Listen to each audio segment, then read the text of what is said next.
Salut tout le monde, c'est David et Amé de Otaku Manga Lounge. Allô.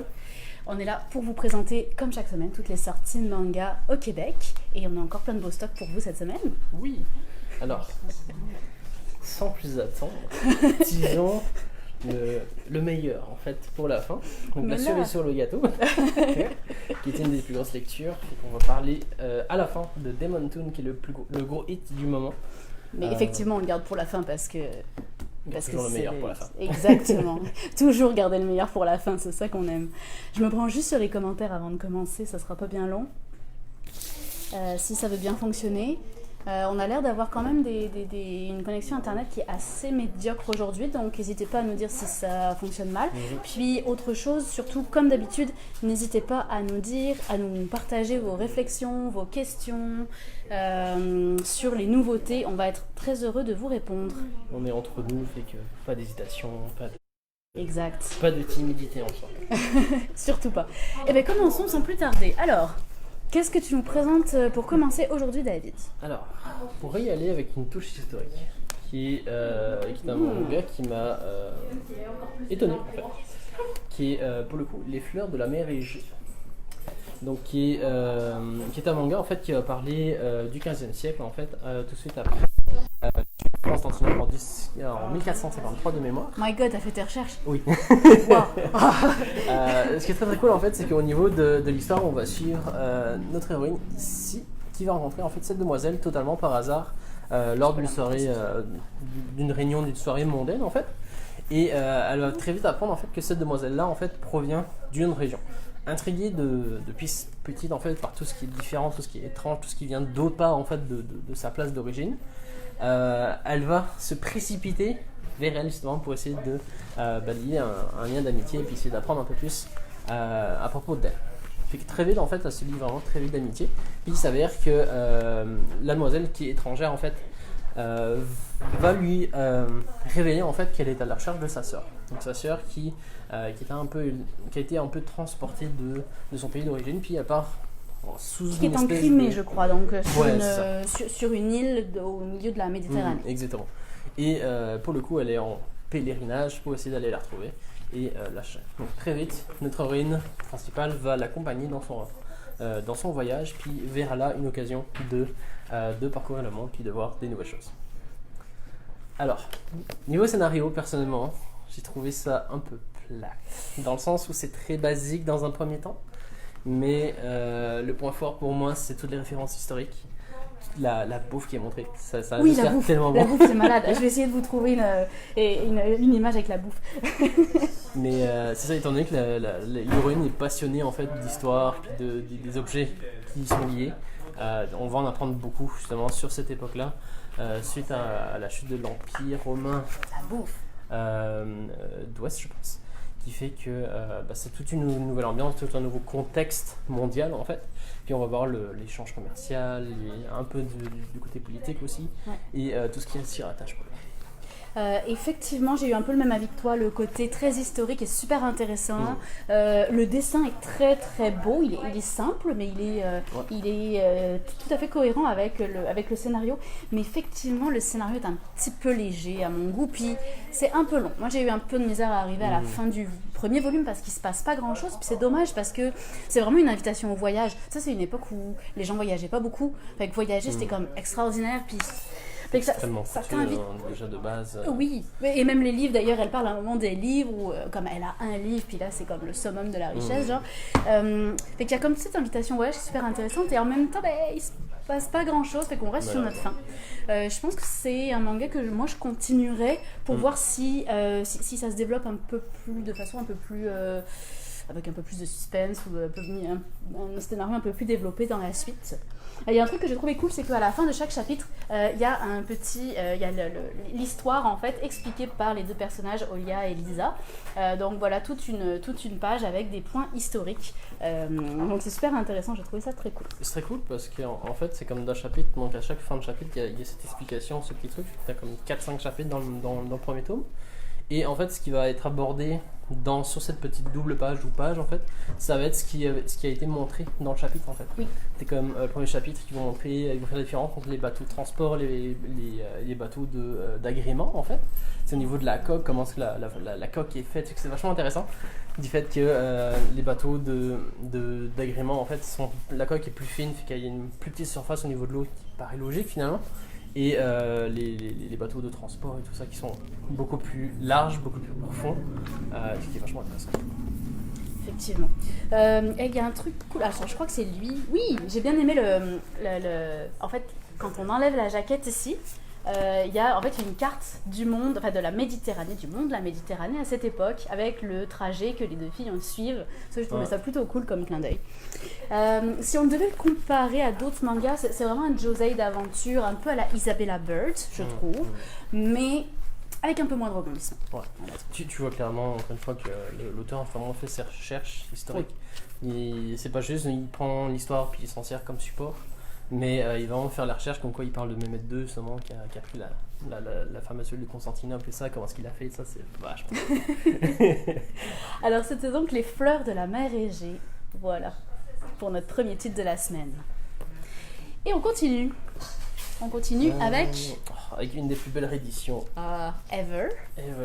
C'est la réédition de Fullmetal Alchemist. Qui est enfin arrivée. On l'attendait depuis longtemps, la version anglophone est quand même très avancée, fait que la version francophone se faisait attendre, vraiment attendre. Ouais, elle est juste magnifique, il n'y a rien qui change en termes de l'histoire, c'est toujours l'histoire de Fullmetal Alchemist, c'est des tomes qui sont un peu plus condensés, fait que c'est pas exactement un volume, donc c'est plus un volume et demi, un peu comme les Dragon Ball. Fait que ça va se terminer en combien de volumes au final, cette édition-là, tu sais-tu? Une vingtaine, il me semble. Une vingtaine au lieu de 27, ok. Donc c'est exactement comme Dragon Ball en fait, donc le papier est glacé vraiment d'une plus belle. Donc pas du papier recyclé, bien blanc. Exactement. Puis ce qui est cool en fait, c'est comparé aux fameuses éditions de Tonkam qui craquaient en fait quand on ouvre. Le papier est extrêmement souple en fait, ce qui est vachement intéressant, vachement plaisant pour la lecture pour le coup.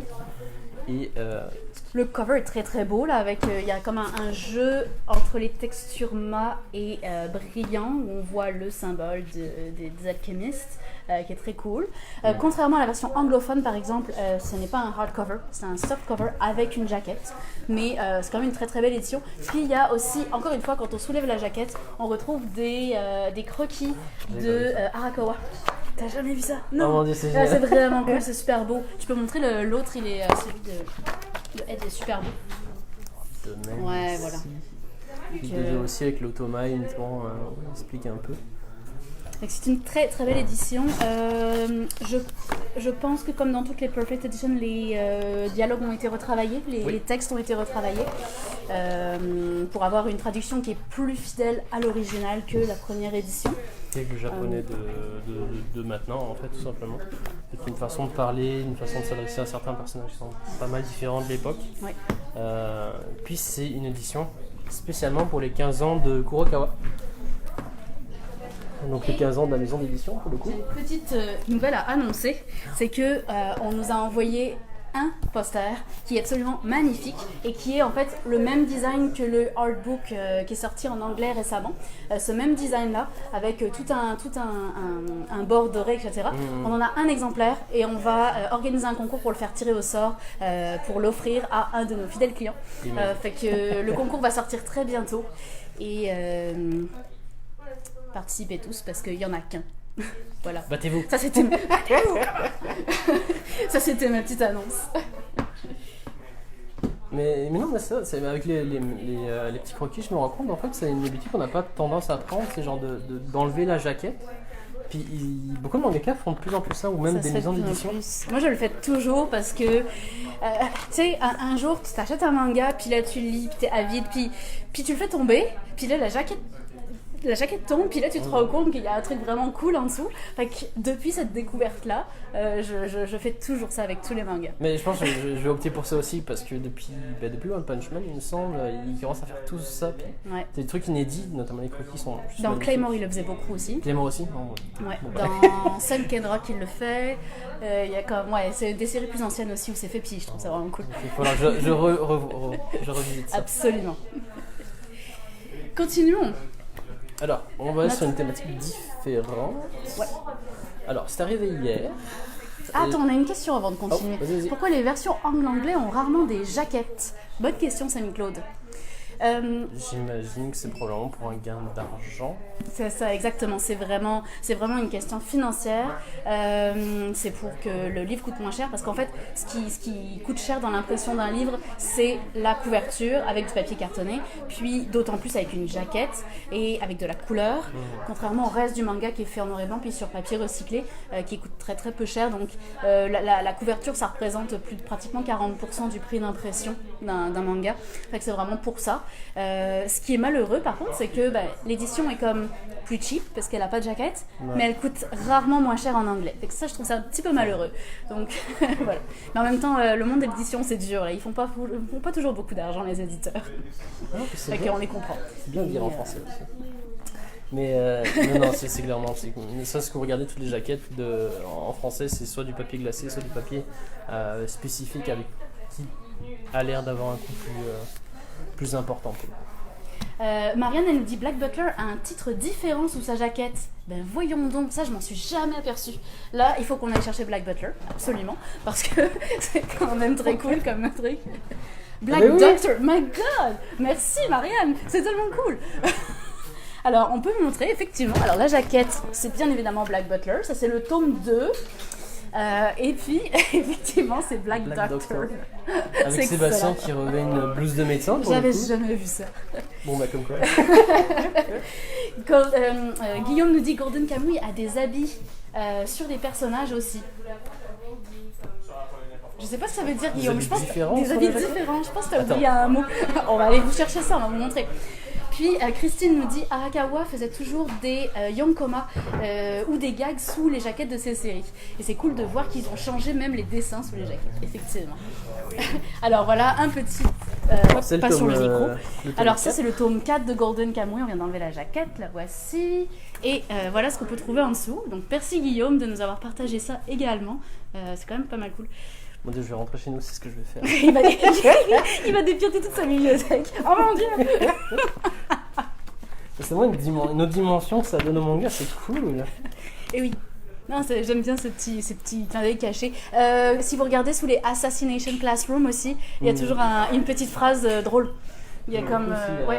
One Punch Man aussi. Il joue différemment sous les jaquettes. Ouais.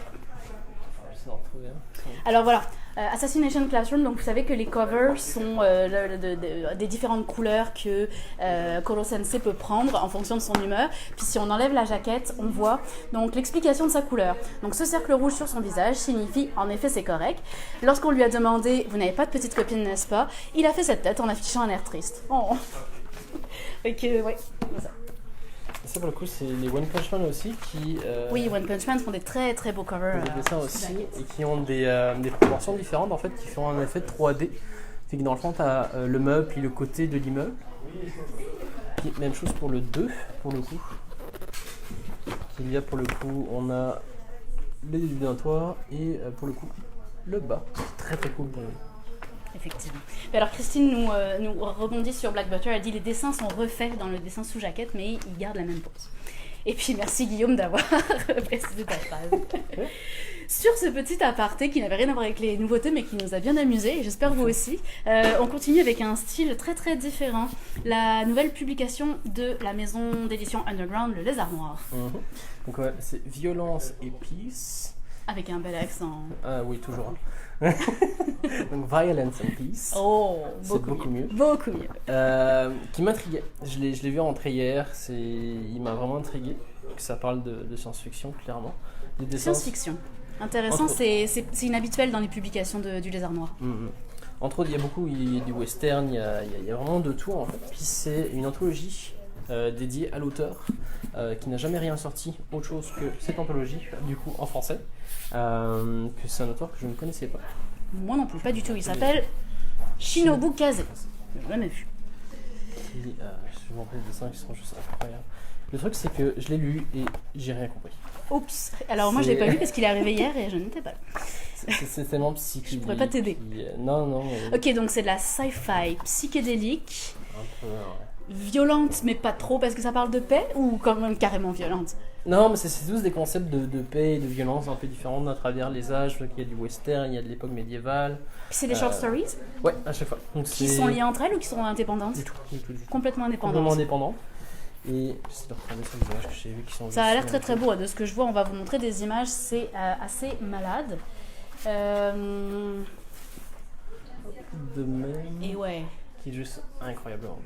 Ça me fait penser à la fin de Guns, sans spoiler, où on a un visuel vraiment très dans le même style en fait.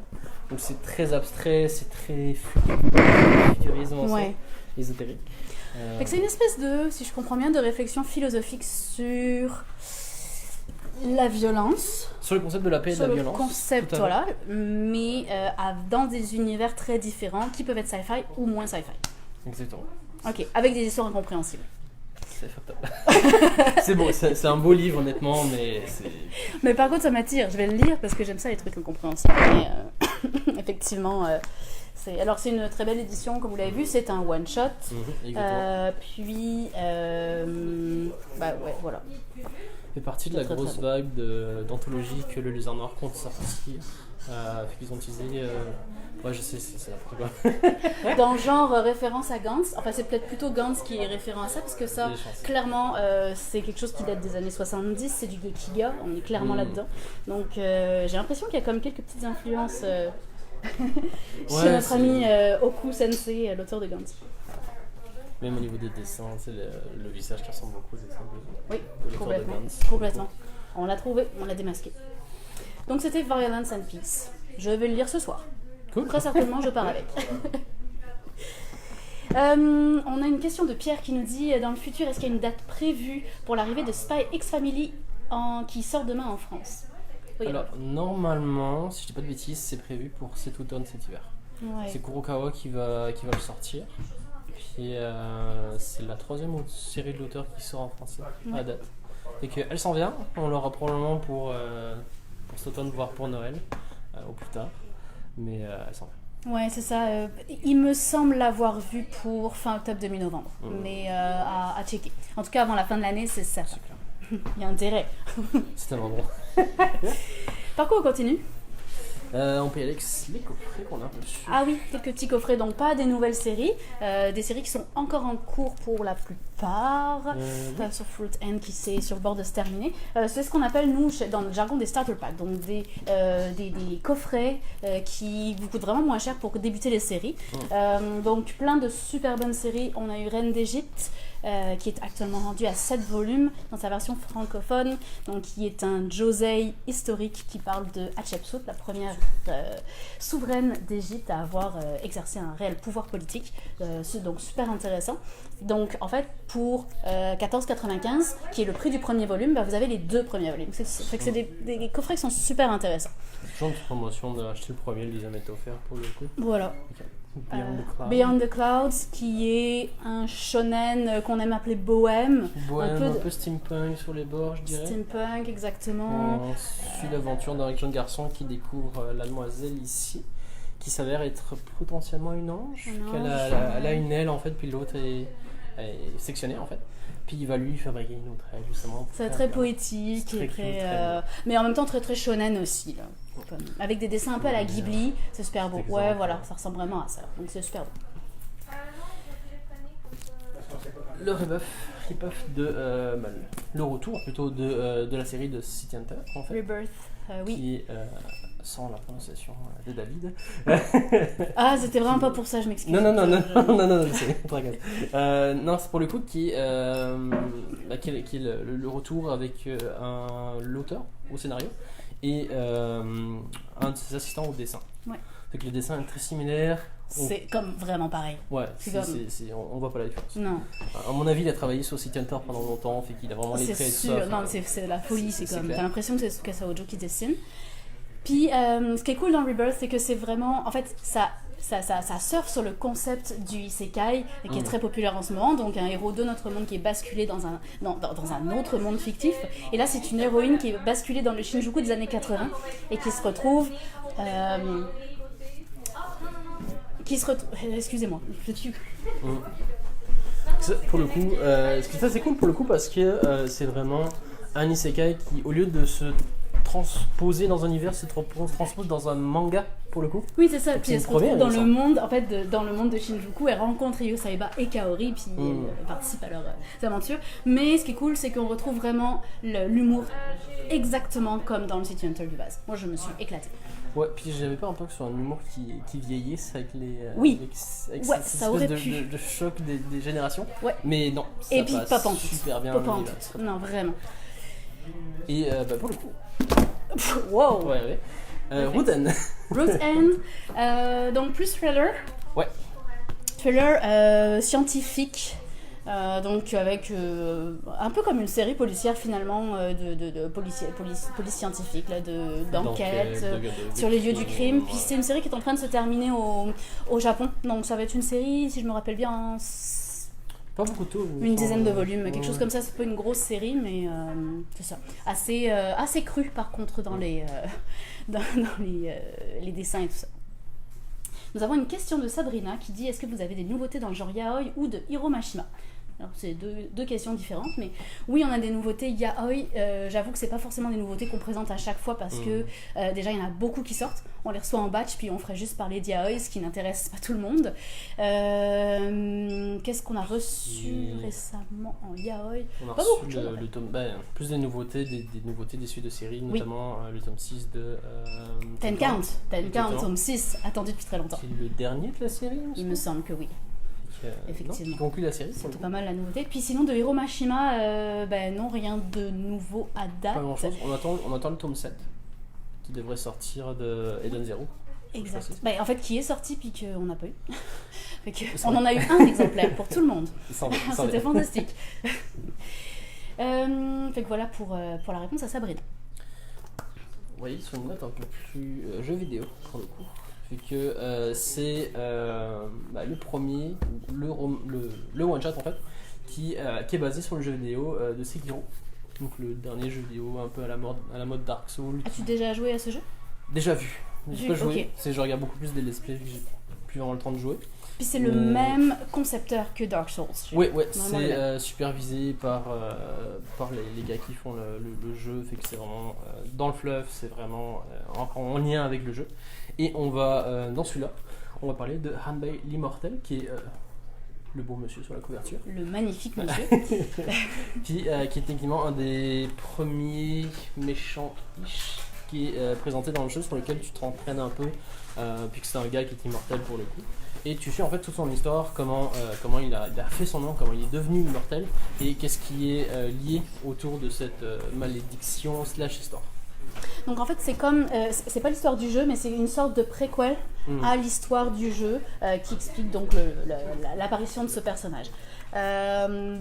Le manga est présenté vraiment comme un manga de medieval fantasy. C'est aussi violent que Berserk. Ouais, c'est clairement de la quand même assez intense. vraiment très traditionnel. Très très bien dessiné. J'ai adoré. Une édition un peu plus grand format. Puis Mana Books, en fait, c'est l'éditeur que vous voyez leur logo ici.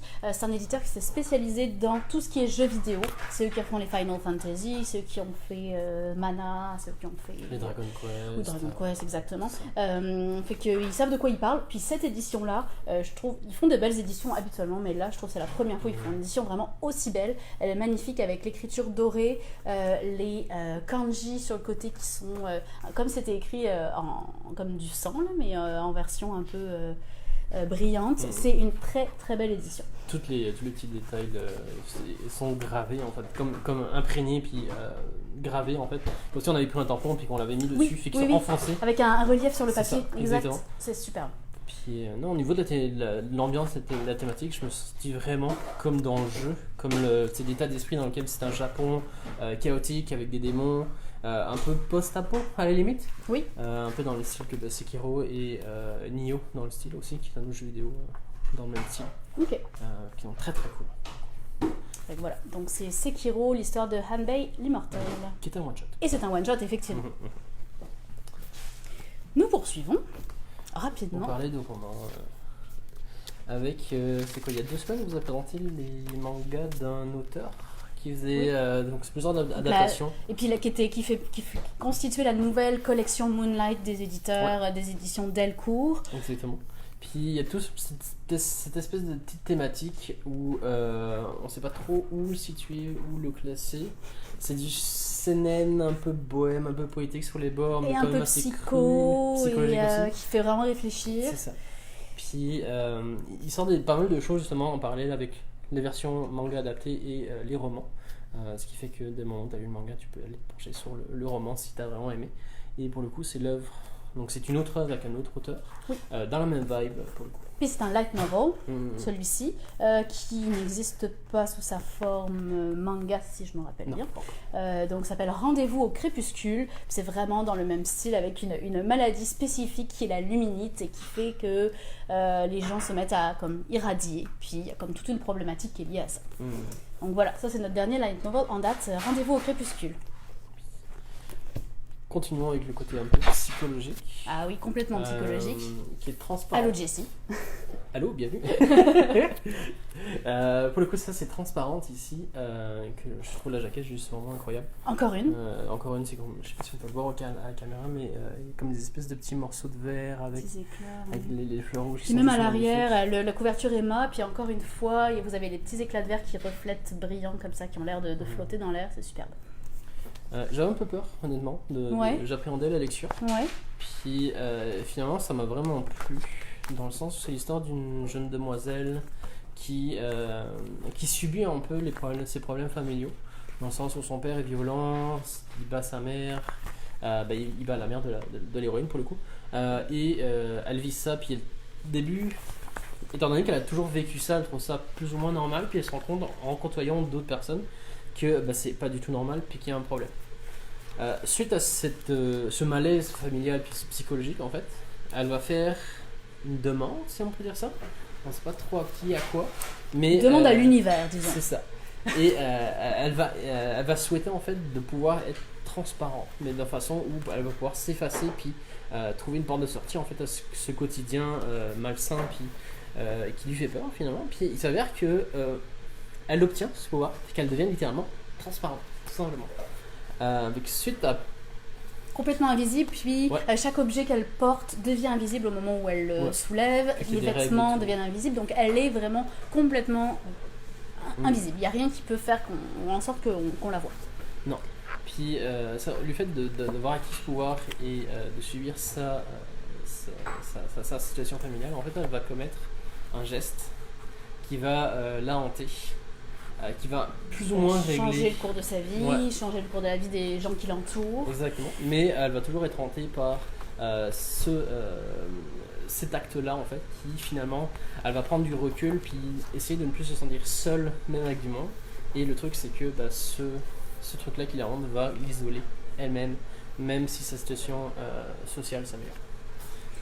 C'est un récit qui est très cru. Il n'y a pas de fioriture. Et d'ailleurs, dans le dessin, ça se voit aussi. Hein, quand je vous ai montré les planches, c'est vraiment du noir, du blanc. Il n'y a pas de décor. Il y a pas de... Elle est seule. Et en fait, le style de dessin vraiment amplifie cet effet de solitude qu'on ressent. Et que c'est assez angoissant, en fait. Oui, clairement. Puis, comme tu dis, les cases sont vides, c'est blanc, noir, l'auteur joue beaucoup sur l'absence Oui. de Oui, décor, complètement. de trucs qui pourraient te faire rattacher à l'univers. Complètement. Ça fait que c'est une œuvre qui est très très bien maîtrisée, j'ai trouvé. Maintenant, c'est pas fait pour tout le monde. C'est Non. vraiment très très psychologique puis très très introspectif aussi. Donc, moi, ça me fait penser un petit peu à tout ce que fait j'arrive jamais à prononcer ce nom. Shuzo Oshimi. Donc les fleurs du mal, dans l'intimité de Marie, les liens du sang. Donc toutes ces choses qui vous mettent un peu mal à l'aise, mais qui font ressortir des vrais problèmes de société bien réels, tout en ajoutant une dose de fantasy, d'irréel, avec le fait de son pouvoir de devenir transparente, qui nous fait prendre conscience de certaines réalités desquelles on n'aurait pas conscience s'il n'y avait pas ce pouvoir. En fait, ça nous permet de se figurer des choses qui sont normalement implicites. Donc c'est très très bien trouvé. Ça rejoint un peu aussi les thématiques qu'on retrouve dans toute cette collection-là qu'on nous a présentée. Puis de voir en fait que de prendre compte de la situation, du fait que la situation est telle qu'elle est, puis elle a son pouvoir, fait qu'elle peut y échapper, mais on se rend compte en fait que ce truc fantastique qui est le pouvoir, en fait, si on ne l'avait pas, comment ça serait vraiment passé. Et puis on se rend compte vraiment que c'est un vrai problème en fait, de société, et puis de mentalité, et puis de famille, non, très bien maîtrisé comme tu disais. Donc ouais, une super belle œuvre. Ça va être une œuvre très courte, il me semble 4 volumes si je me rappelle bien. Et puis vu qu'on a pris l'habitude de soulever les jaquettes aujourd'hui, je viens de soulever la jaquette, puis vous avez encore une sous-jaquette où on ressent un petit peu la solitude de notre personnage principal.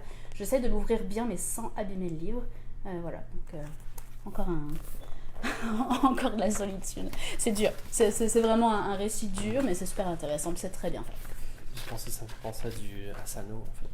Oui, à du Asano complètement. Oui. Et nous en arrivons au clou du spectacle avec notre la sortie qu'on attend tous, donc qui est Demon Tune. Demon Tune, qui est le nouveau manga de Yuki Kodama. Nouveau et bref en fait. Oui. De l'auteur de Bloodlad, de Amatora, qu'on a là justement. Bloodlad, grand succès, un de nos préférés en boutique. Amatora, petite série un peu moins connue. Donc c'est son grand retour, ça fait très longtemps qu'on n'avait pas entendu parler de lui. Ouais, c'est une série qui va être très courte encore une fois. Il revient mais de façon brève. Donc ça va être 4 volumes, pas plus. Comme à son habitude, il remonte un peu à un univers un peu à la Bloodline en fait, mais avec une thématique un peu plus sombre, dans le sens où il y a une ville qui s'appelle non, c'est pas Demon Tune. Enfin, il y a une ville en fait qui ressemble un peu à une espèce de bidonville, une ville un peu mal famée, où cette ville-là ne rejette personne. Donc tout le monde est entre guillemets le bienvenu, tout le monde est accepté, mais pas forcément accueilli chaleureusement. Le truc c'est euphémisme. On va suivre en fait notre deux héros, donc un jeune garçon qui est un ninja en herbe qui vient avec son père justement, et ils ont pour mission de transporter et de cacher un rouleau, donc qui s'appelle le rouleau du cataclysme en fait, et ils se font pourchasser, ils se font prendre en traquenard justement parce qu'ils se sont fait évincer et qu'il y a eu une taupe dans la mission. Donc notre héros se retrouve avec le rouleau à cacher, il l'a caché.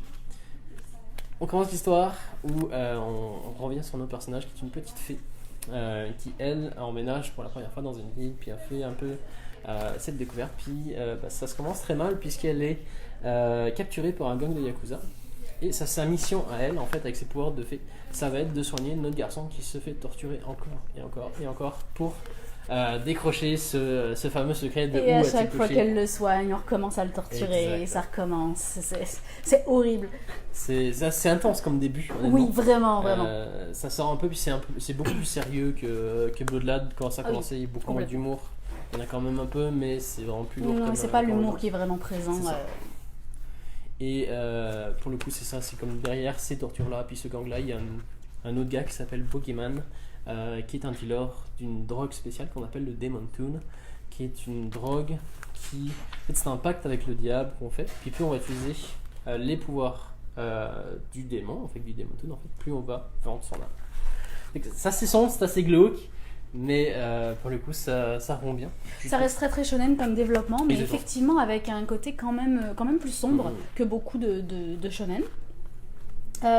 Moi ce que j'aime c'est que j'adore le dessin de Yuki Kodama, je trouve qu'il dessine extrêmement bien, regarde, tu vois ça, c'est juste super beau, mais il utilise pour dessiner son personnage principal, comme il le simplifie presque comme un chibi si tu veux, presque comme Saitama dans One Punch Man, mais moins caricatural, et je trouve que ça amène quelque chose d'assez léger dans le dessin. Voilà, ça c'est la façon dont il va dessiner son personnage principal. C'est presque un chibi, ça lui fait paraître enfantin et ça allège un petit peu le ton. Oui, ça contraste et je trouve ça intéressant.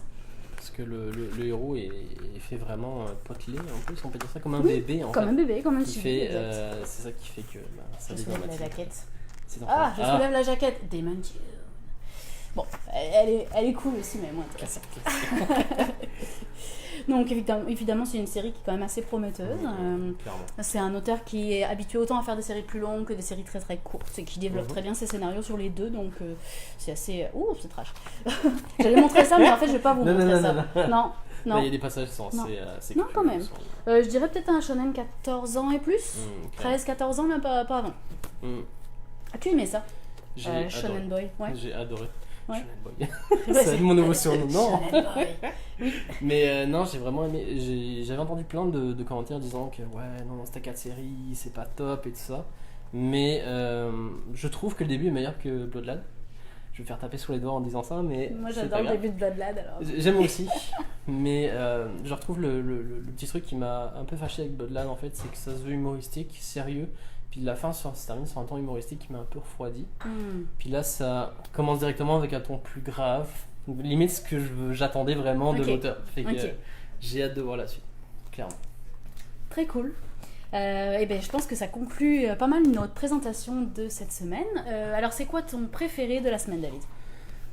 Même si, bon, je te pose la question, mais... J'irai Tu avec veux- Transparence. Ah non Transparence. J'étais persuadée que t'allais dire Demon Tear. Non, j'ai vraiment aimé Demon Toon, mais comme je disais, c'est pas mal classique, mais Transparent m'a vraiment foutu une claque. Encore une fois, ça revient, c'est comme ce que je disais il y a quelques semaines avec les fameux auteurs de la fameuse catégorie Moon quelque chose, j'ai oublié. Oui, Moonlight. Moonlight, c'est ça. Qui m'ont vraiment marqué pour le coup, et je trouve ce genre d'écriture vraiment rafraîchissant. J'ai l'impression que c'est pas un truc qu'on voit souvent, puis qu'on n'a pas l'habitude de lire Effectivement. souvent. Pour ceux qui Clairement. connaîtraient des mangas un peu plus anciens, ça m'a beaucoup fait penser à Mad World. Hmm. Vraiment dans le style la solitude, l'adolescence, etc. Toi, du Moi, étonnamment, c'est avec Sekiro que je me suis éclatée. Ah ouais. Ouais, beaucoup aimé ça. Très très cool. Les dessins m'ont bluffé. Le personnage principal est détestable au début, puis finalement, je sais pas, c'est super bien amené. Tu finis par vraiment t'attacher à lui, puis à le trouver. Tu le trouves pas beau là, on s'entend, mais un peu moins moche qu'au début. Puis la transformation du personnage secondaire jeune à la fin m'a beaucoup plu, j'en dirai pas plus là-dessus, mais j'ai trouvé la fin intéressante. Donc ouais, moi j'aime bien le medieval fantasy de temps en temps. Fait que Sekiro ça m'a bien plu, mais je connaissais pas le jeu vidéo, fait que me demandez pas si c'est fidèle, aucune idée. On sort pas mal de nos habitudes. Là, tous les Ouais, deux, vraiment, pour le vraiment. coup. Effectivement. Évidemment on n'avait pas le droit de voter pour Full Metal Alchemist parce que c'est pas du jeu là, mais... Fait que ça conclut pas Pas mal mal tout ce qui est sorti, ouais. pour le moment. nos sorties de cette semaine. La semaine prochaine, petite nouveauté, David prend des vacances du live et c'est Bianca qui est revenue derrière le comptoir du lounge la semaine dernière. Puis c'est Bianca qui va être avec moi pour présenter les nouveautés de la semaine. Donc manquez pas ça. Puis sinon, on se retrouve dimanche. Dimanche pour le live sur les Yakuza. Dimanche pour le live sur Je les présenterai. Yakuza qui va être très cool. Moi, j'adore la thématique des Yakuza présentée par David, c'est très cool. Puis mardi, on a une nouveauté, c'est un VS. Donc One Piece VS Fairy Tail. J'ai Ça va passer. j'ai des participants qui ne mâchent pas leurs mots. Je vous dis pas encore qui c'est, ça va être dévoilé bientôt. C'est un nouveau partenariat qu'on a fait, puis je vous assure, ça va dépoter. Fait que ne manquez pas ça, puis surtout, on va attendre de vous que vous votiez vous aussi. On veut vous entendre. Yes. C'est sûr. Fait que merci beaucoup pour votre attention et à très bientôt. Prenez soin de vous là. Bye bye.